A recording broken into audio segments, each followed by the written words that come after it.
Eh, Hoy día en el curso de biología vamos a ver acerca de los seres vivos, sobre todo las características que se tienen en las diferentes especies y que nos da a saber qué cosa es un ser vivo. Bien, entonces recordemos que todos los seres vivos son organismos que nacen, se nutren, respiran, se desarrollan a través del tiempo, crecen una determinada longitud, se van a reproducir y lógicamente tienden a morir. Lo no vivo no tiene esa capacidad que hace un organismo vivo, como los animales, las plantas, ¿sí? Los seres vivos tienen ciclos de vida, ¿sí? Ciclo de vida. En cambio, los minerales no lo tienen. Entre las características de estos seres vivos podemos mencionar la nutrición, la organización, el ser vivo se organiza, la respiración, el desarrollo, la reproducción y la irritabilidad. Veamos cada uno de estas características. También los seres vivos van a tener funciones vitales. ¿Sí? Son tres funciones vitales que todo ser vivo debe cumplir. Dentro de ellos, la reproducción, ¿sí? Porque debe perpetuar la especie, la nutrición, porque debe ingerir materia para convertirla en energía, y la relación, que debe interactuar ya sea con el medio externo y a nivel celular entre la célula, ¿no? El medio interno.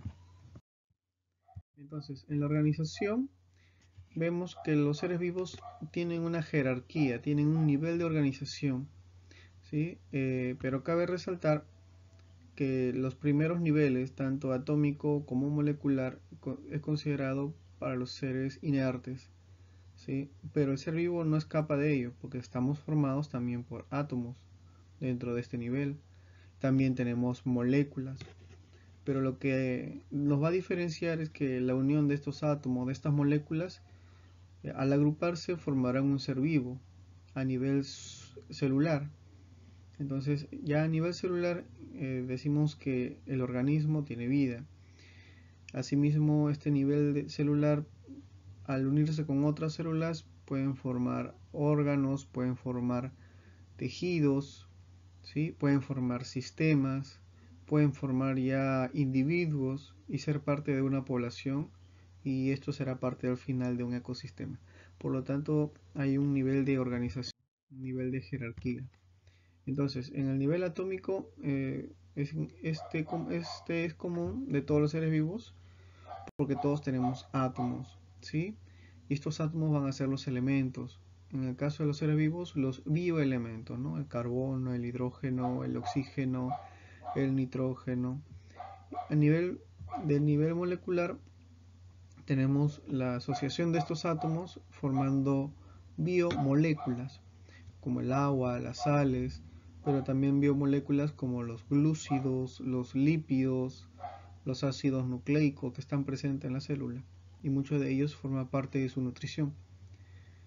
El siguiente nivel, el nivel celular, que formará a las células, ya sea procariota o puede ser eucariota. En el caso de los organismos unicelulares, como las bacterias, van a ser procariotas porque no tienen núcleo definido. En el caso de los organismos pluricelulares, como plantas, animales, hongos, van a ser eucariotas porque nuestras células tienen núcleo definido. Y de ahí tenemos a los organismos, en la cual van a estar formados por tejidos u órganos con células similares que cumplen una función específica, ¿sí? Entonces estos órganos pasarán a ser sistemas posteriormente y formarán al individuo, como el caso del ser humano.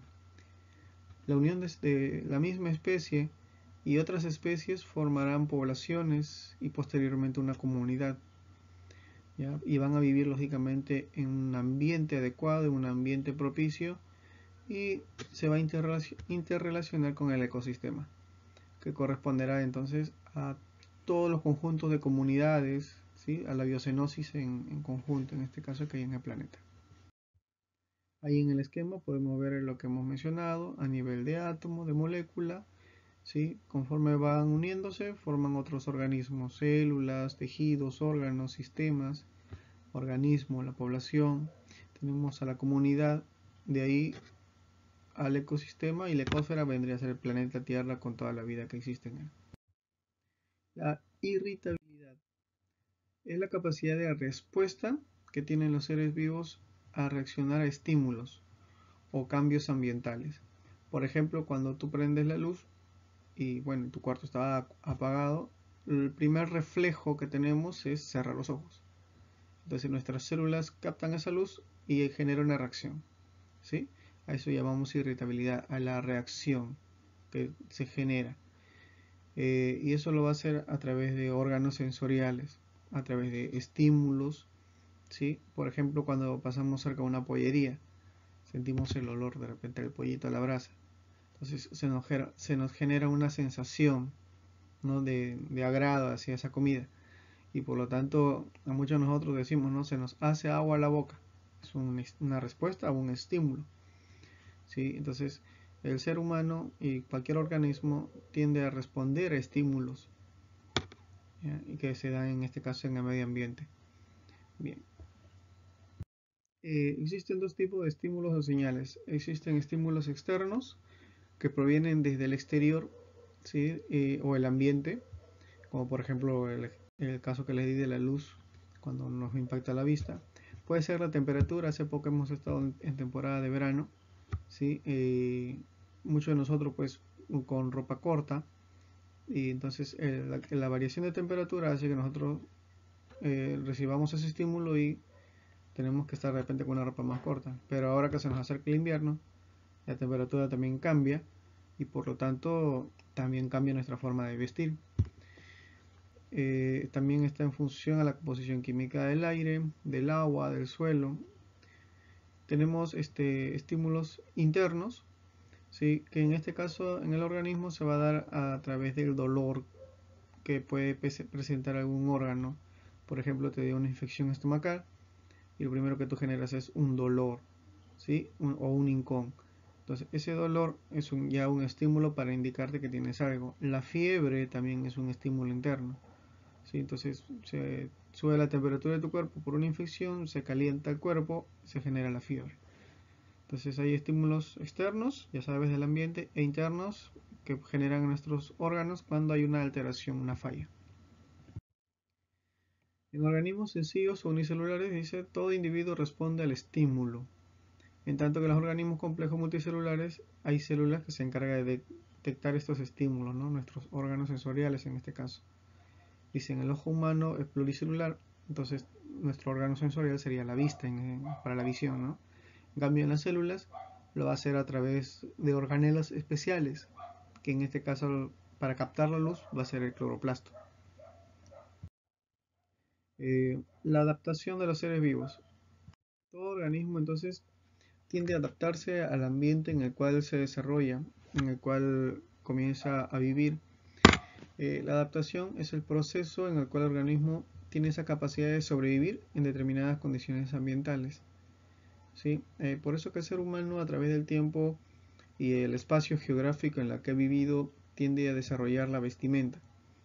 Nosotros nos vestimos con ropa abrigadora en invierno porque tenemos que adaptarnos al clima del invierno, y con ropa delgada en verano por el calor que hace.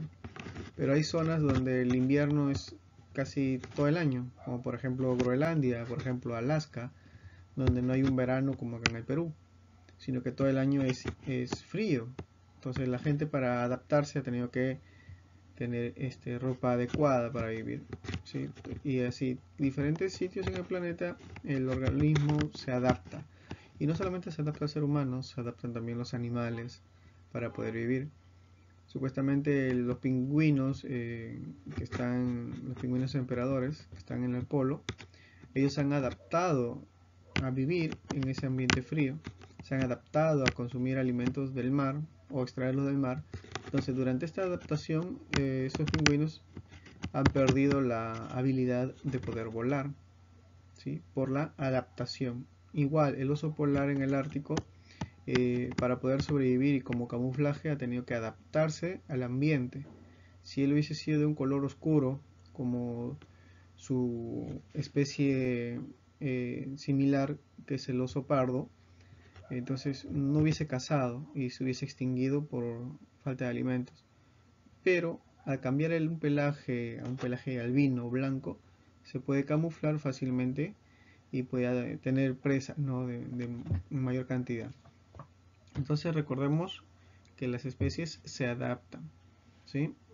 Son habilidades de toda especie. Los cambios adaptativos que genera la presión selectiva se agrupan principalmente en tres tipos. Nos podemos adaptar morfológica o estructuralmente, ¿sí? Entonces los organismos en general se adaptan en función a la estructura del cuerpo, en la cual alguna parte del cuerpo tiende a cambiar a través del tiempo, ¿sí?, para poder adaptarse. Por ejemplo, hay animales que en la prehistoria han vivido en la tierra, pero hoy en día viven solamente en el mar. Por ejemplo, las ballenas. Hay ballenas, se han encontrado restos de ballenas que tienen el hueso fémur, ¿sí? Entonces, el hueso fémur, para que sepan, es el hueso que nos ayuda a caminar a nosotros. Está en nuestras piernas, es el hueso más largo del cuerpo. Pero sin embargo, hay ballenas que tienen fémur. Se han encontrado restos de ballenas. Y eso hace suponer a los científicos que la ballena es un cetáceo que vive en el mar. En algún momento de la historia caminó sobre la tierra, tuvo pies. Entonces, ¿qué habrá sucedido? De repente una inundación en la cual esta especie tuvo que adaptarse a vivir, que tuvo que eliminar las piernas por aletas, ¿sí? Entonces son adaptaciones. Igual hay animales que han adaptado su forma corporal, como el caso de las jirafas, ¿sí? En la evolución hay restos en la cual indica que las jirafas tenían cuellos menos largos de lo que tienen hoy en día. Entonces se han ido adaptando con la finalidad de sobrevivir, cambian estructuras. Por eso que hoy día vemos animales de la misma especie, pero con morfologías diferentes, sobre todo las aves, sobre todo los perros. Las adaptaciones fisiológicas o funcionales también es otro tipo de cambios que existen, ¿sí? Muchos de estos van a ser modificaciones internas que no son visibles. Por ejemplo, el ser humano tiene un órgano llamado timo. Cuando nosotros nacemos, el timo es tan grande como el hígado, ¿sí? Es tan grande como el hígado. Pero conforme nosotros vamos desarrollándonos, el timo no crece, sino que se mantiene en un tamaño y va disminuyendo. Cuando llegamos a los 60 años o un poco más, el timo prácticamente desaparece. O sea, deja su función. Y el timo es un órgano protector, inmunológico. Entonces, tenemos el órgano del apéndice. Hasta el día de hoy el apéndice no tiene una función específica. Según la teoría evolutiva nos dicen que el apéndice es un órgano vestigial, posiblemente una porción de algún estómago que existió, y puede ser cierto. Recuerden que antes de que el hombre se fije en un sitio y comience a comer alimentos cocidos, consumía alimentos crudos, ¿sí? Entonces, hoy en día, que una persona pueda vivir consumiendo solo alimentos crudos no podría ser, porque nuestro cuerpo no está adaptado a ello. Entonces, algo así como los rumiantes, ¿no? Los rumiantes, que hacen, consume un alimento vegetal y por la cantidad de antioxidantes tiene que regurgitarlo, botarlo y volverlo a comer para que pueda degradarlo con facilidad. Por eso que las vacas tienen su estómago con divisiones, ¿sí? Entonces, algo similar pasó en el ser humano. El ser humano pudo haber tenido de repente otra porción de estómago en la cual el alimento llegaba hasta ahí y seguía otro proceso de absorción y posteriormente ya terminaba su proceso final, ¿no? Entonces hay adaptaciones de tipo fisiológicos, ¿sí? Hay adaptaciones de tipo etológicos o de comportamientos de organismos, ¿sí?, sobre el ambiente o sobre el depredador o el competidor que tiene en ese momento. para la supervivencia, ¿sí? Entonces, hay adaptaciones que siempre se van a dar a través del tiempo, a través de la evolución de las especies. Aquí en la imagen, por ejemplo, dice, existe una inmensa variedad de picos de las aves, ¿sí? Pero la forma estructural de estos picos va a estar en función a qué? En función a la nutrición. Cada uno de ellos permite un tipo de alimento. Por ejemplo, el ave águila, que es un ave rapaz, su pico es corvado y es porque su pico permite desgarrar carne, a comparación de un ave como un pato, ¿sí? Cuyo pico es desdentado, no tiene dentadura, ¿sí? Lo único que hace es filtrar ciertas sustancias. Y por eso que los aves tienen un buche, porque ahí comienza a triturarse el alimento. Entonces, en el caso de las golondrinas, su pico no es tan alargado porque su alimentación está en base a insectos, ¿sí? Los cactus se adaptan al ambiente y tratando de almacenar todo el líquido posible. Igual los peces se han adaptado de tal manera que tienen branquias, ¿sí? Un filtrador de agua. Y así, un sinnúmero de especies tiene su propio mecanismo de adaptación. Entonces, la adaptación, que consiste en la aparición de nuevos rasgos morfológicos fisiológicos, de nuevas estructuras y funciones, se denomina progresión, ¿sí? Entonces va a haber progresión o cambios durante esta adaptación y se rige por leyes evolutivas. El primero es la ley de aumento de complejidad morfológica. En esta se explica que las estructuras y funciones más complejas son de origen posterior a estructuras y funciones más simples. Quiere decir que una estructura tiende a cambiar para poder sobrevivir. Por ejemplo, la evolución dice del caballo, ¿no? Iracotherium, el cual medía 40 centímetros de altura, hasta el Equus, que es el tipo de caballo actual. Hay restos de caballos pequeños entonces. Entonces, una adaptación morfológica, forma, cambia la forma. A nivel bacterial pasa lo mismo. Cuando nosotros estamos enfermos de algún tipo de bacteria, eh, la bacteria tiene una forma específica, pero cuando nosotros tomamos un medicamento, la bacteria comienza a morir. Pero si nosotros no terminamos el medicamento, o sea, si el médico dijo 5 días y lo consumimos 3 porque pensamos que estábamos bien, lo que va a pasar ahí es que las sobrevivientes de estas bacterias van a cambiar de forma, van a mutar, y cuando tú quieras darle el mismo medicamento ya son resistentes. Entonces hoy en día existen muchas bacterias resistentes a medicamentos por negligencia de las personas, porque no terminaron su dosis que le habían indicado, ¿sí? Entonces, a nivel celular también hay cambios morfológicos. La ley de la continuidad evolutiva establece y dice que las estrategias reproductivas desarrolladas por los distintos grupos de animales constituyen adaptaciones que garantizan la transmisión de sus genes de generación en generación. Entonces, cuando una especie, ¿sí?, comienza a reproducirse entre su misma especie, esa especie perdura. Pero si lo hace con otra especie similar, lógicamente no va a perdurar.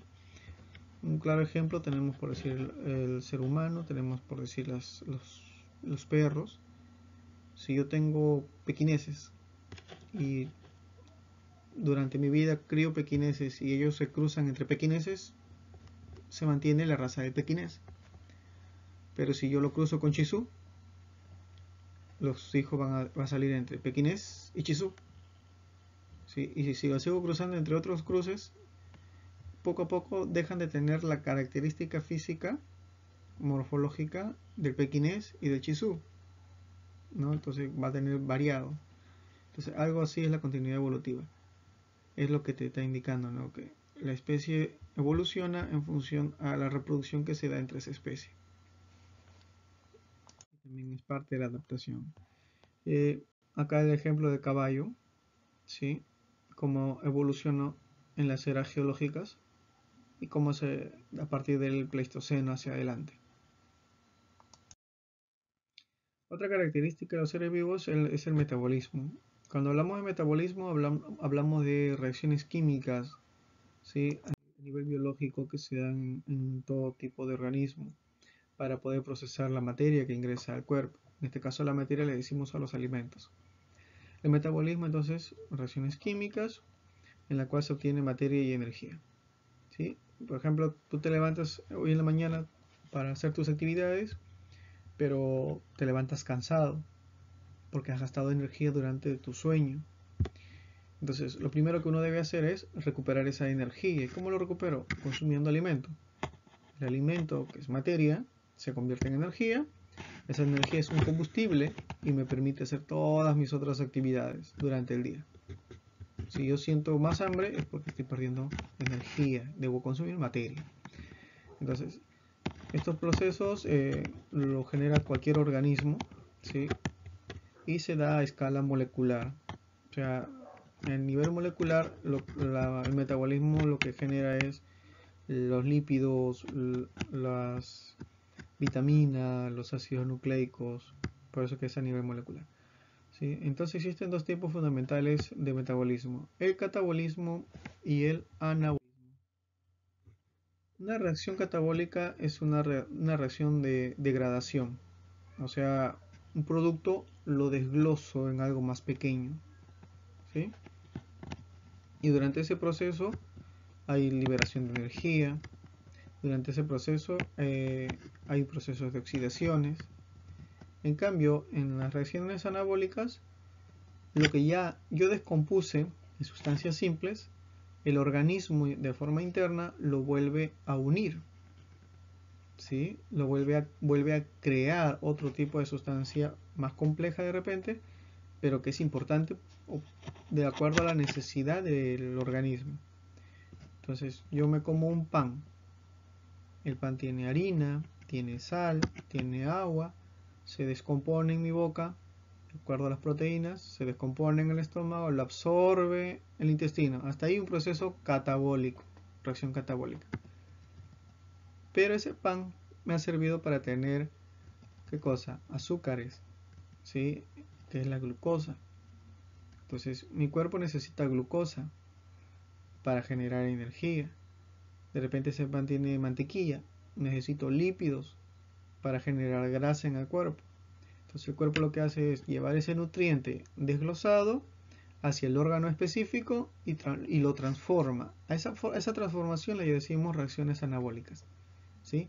Lo vuelve a transformar en diferentes biomoléculas necesarias, ¿sí? Entonces hay organismos que hacen ese tipo de mecanismo, ya sea un metabolismo autótrofo, en el caso de las plantas, y en el caso de los animales sabemos que tenemos metabolismos heterótrofos, ¿sí? Entonces es parte de nuestra nutrición incluso. La otra característica corresponde a la reproducción. Entonces, todo ser vivo tiene la capacidad de generar organismos semejantes a sí mismo y así dejar descendencia.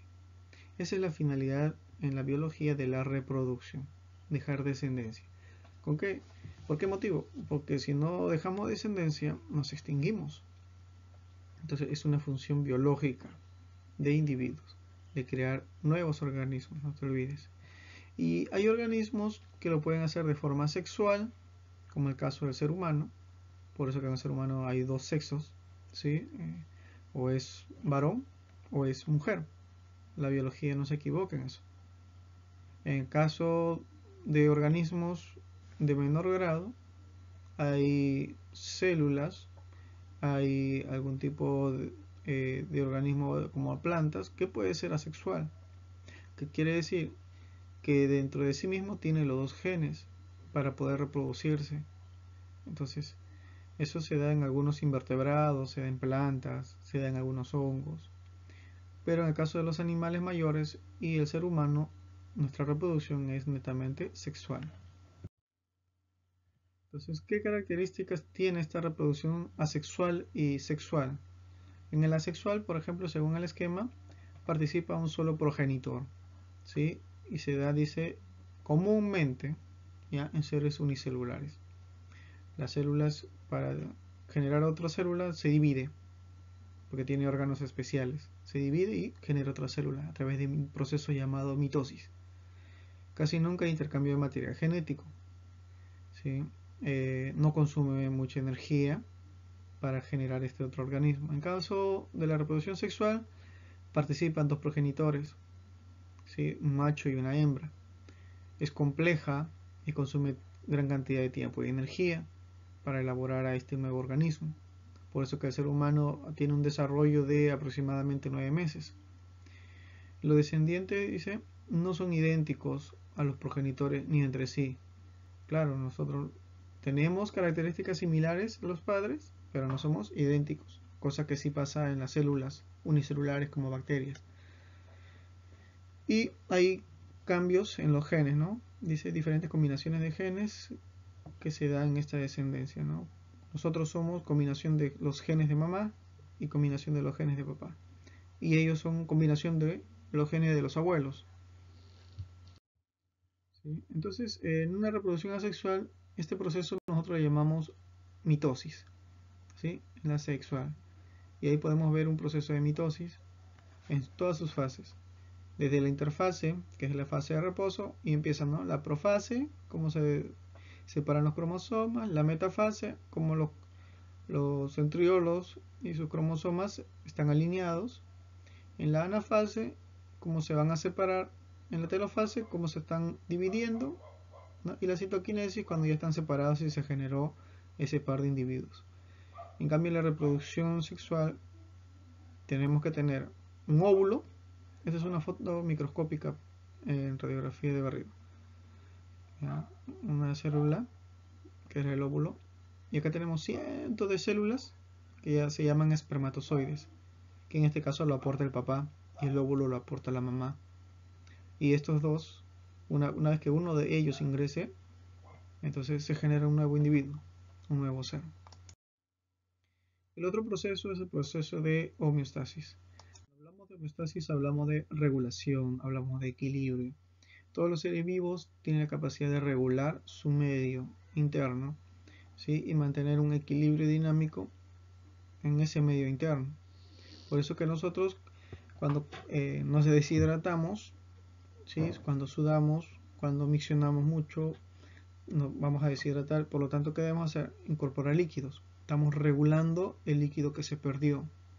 Si tenemos fiebre, lo primero que hacemos es tomar algo para que nos baje la fiebre y regular la temperatura. Entonces siempre vamos a estar en este equilibrio, ¿sí? Para la palabra homeostasis dice, deriva de la palabra griego homio, que significa igual, y estasis, que significa posición, igual posición, un equilibrio, ¿sí? Entonces nuestro cuerpo es un cuerpo homeostático, ¿no? Y todos los organismos hacen eso, regulan funcionamientos, temperatura, parte hídrica, parte de nutrientes, ¿sí? Algunas funciones que están bajo estricto control homeostático. Tenemos el balance hídrico, el agua, la temperatura corporal, la defensa contra organismos capaces de causar enfermedades, está en equilibrio. En nuestro cuerpo ahorita tenemos bacterias que nos defienden y también tenemos bacterias que nos causan daño. Aparte de ello, tenemos células en el cuerpo que si ven que pasó una bacteria, lo comienzan a eliminar porque nos va a causar daño. Pero sin embargo, en la boca hay bacterias que degradan el alimento. Y cuando nosotros no nos lavamos los dientes, estas bacterias al contrario nos causan daño. Entonces todo está en equilibrio, ¿sí? Todo está en equilibrio. También la velocidad del corazón y circulación, la respiración, la digestión. Entonces muchas funciones siempre van a estar en homeostasis. Por ejemplo, existen dos tipos de regulaciones del individuo que son vitales. La termorregulación, o sea, mantener el calor constante en el cuerpo. ¿Sí? La osmorregulación, que corresponde a la presión osmótica del medio interno a través de la ingesta de líquido y mantener este líquido, ¿sí? Controlarlo, porque si no lo controlamos nos deshidratamos y nos podemos morir. Entonces, la variación de algún factor, ¿sí? O el conjunto de estos cambios puede causar un desequilibrio. Y a estos cambios o alteraciones se le llaman enfermedades y algunas de ellas pueden generar la muerte. Y todas estas, dice, todas las manifestaciones externas del desequilibrio homeostático que sufren, ¿no? Bien, jóvenes. Llegó nuestra clase el día de hoy. Cualquier duda, consulta, me la pueden hacer llegar. Y nos estamos viendo en la próxima sesión.